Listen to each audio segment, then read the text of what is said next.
It's Tom from NerdRemix.com, and on the phone I have the distinct pleasure of having actor, filmmaker, stuntman, and magician, Jim O'Rear. Jim, how you doing tonight? I am good. Thank you for having me. Right off the bat, I just reviewed you in something last week. Yeah, Postmortem America, I believe. Yeah, Postmortem America 2021. I actually shared a vendor table with Cameron Scott at Cinema Wasteland last week.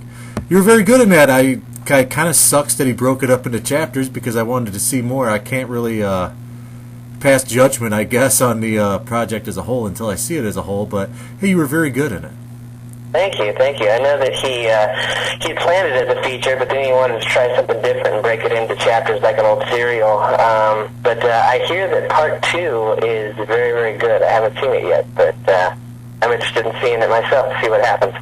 I was really impressed with you in that and your co-star Monique Dupree. I hadn't seen her in anything but, like, I think Bungalow of the Damned or something like that, Bachelor Party of the Bungalow of the Damned or something. Right, yeah. And yeah, Monique is great. I remember when Cameron was talking about this film, and he sent me the script, and I read that part, and I went, man, that's like a badass Jackie Brown. That could be a badass Jackie Brown kind of character. And so Monique would be great in that. And he contacted Monique, and she wanted to do it, and she tears it up. yeah, she killed it. I mean, I didn't know she had the chops because she didn't get to show them in much of the other stuff that I've seen her in. Yeah, she's not, I don't think she's been given the opportunity yet to really shine and show what she can really do, but that was, that's one of those roles that luckily she gets to have fun with. Now, one of my favorite things I've seen you in, which I haven't seen much of your stuff, I gotta rectify that, but it comes out Tuesday, I believe. Beverly Lane. Yes, Beverly Lane, the zombie comedy from Joshua Hole.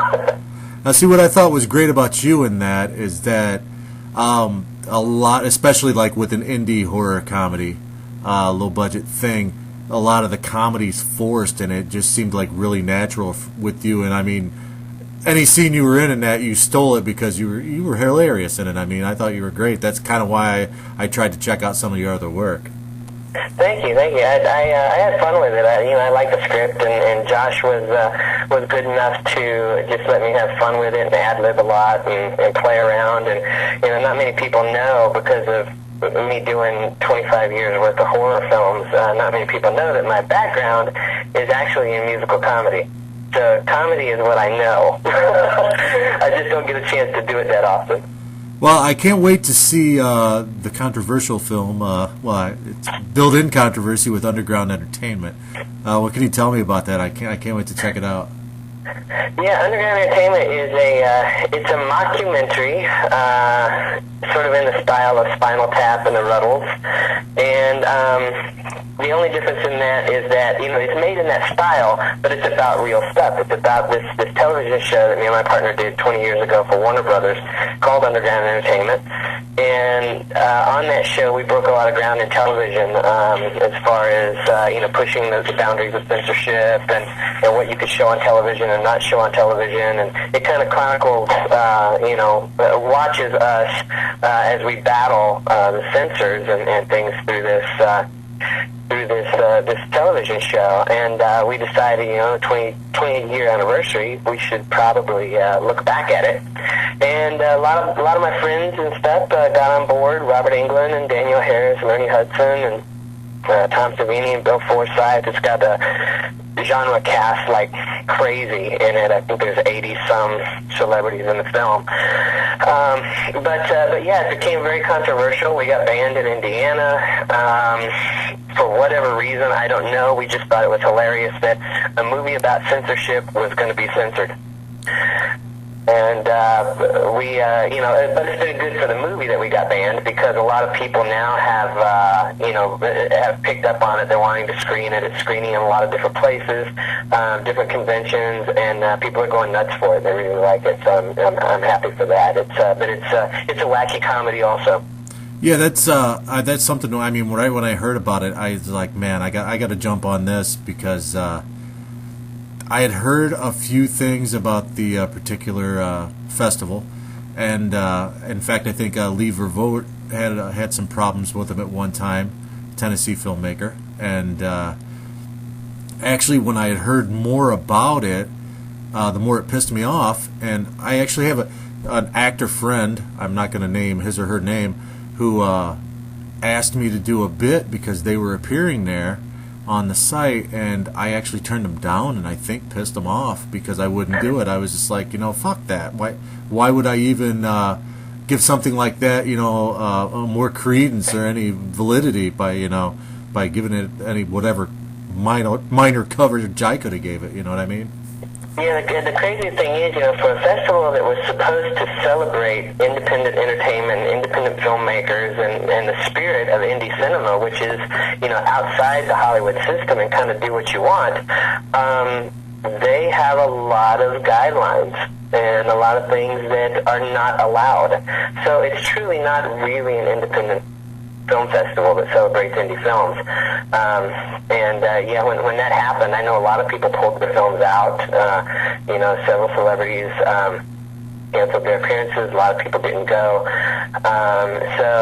They really hurt themselves doing that. And, it wasn't really our intention to try and kill the festival, but we wanted people to know what was going on and what they were doing to indie filmmakers. Yeah, I kind of ran into the same thing because I made a short last spring, and it was called Zombitch, and I submitted it to a few festivals, and a few actually balked, and said, "Well, we can't really put that on our playbill." I'm like, "It's the word bitch. I mean, how hard is that?" See, that's crazy. If that upsets them, from an indie filmmaker, what hope does any indie filmmaker have? Well, I'm happy to say I'm making a sequel right now, a feature length called Die Zombitch Die. So you'll have to do a cameo in it. Nice, yes. So what else do you have on the burner? I see you're working with Joshua Hall again with Idiot Gore. Yeah, Idiot Gore with Joshua Hall. He's also got another one I believe he's going to shoot before Idiot Gore that's untitled right now, which is a hilarious concept also about a bunch of kids, that were involved in like a Boy Scout troop and, had this legend of a monster, and now they've grown up and they're old and the monster's killing people in their group and they've got a band together to go get it. And it's another wacky comedy like Beverly. So we'll be doing that, and also we've got a TV pilot in the works called Celebrity Ghost Hunters, which is a paranormal reality thing that I'm doing. We've got Tennessee Ghosts, another paranormal documentary movie that I did with Debbie Rochon. Yeah, I read about that in her Diary of the Deb column in Fangoria a couple months ago, and I'm like Debbie Rochon obsessed, so excuse me. Yeah, well, who wouldn't be?